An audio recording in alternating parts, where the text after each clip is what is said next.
Lillerød Boligforening har boliger, der passer til alle. Her kan du leje alt fra ungdomsboliger til lejligheder, rækkehuse og parcelhuse.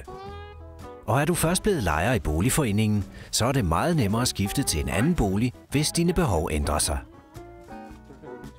Du har nemlig fortrinsret i forhold til ansøgere udefra.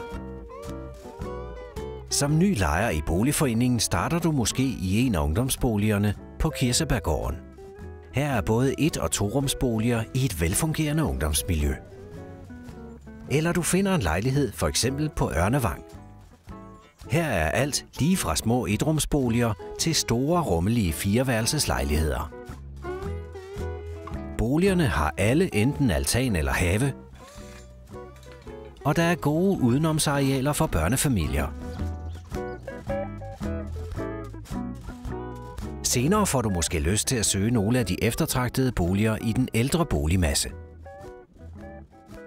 Lillerød Boligforening har flere afdelinger med rækkehuse, der alle har egen have. For eksempel dobbelthusene her på Linna Allé eller boligerne på Rosenvænget, der alle består af 3- eller 4-rumsboliger.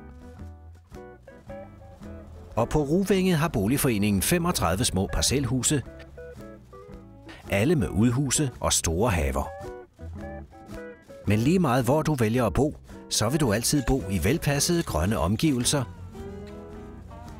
tæt på rekreative områder med skov og sø, og kun 20 minutter med S-tog til Københavns centrum. Lillerød Boligforening har mere end 900 boliger, og også en bolig, der passer til dig.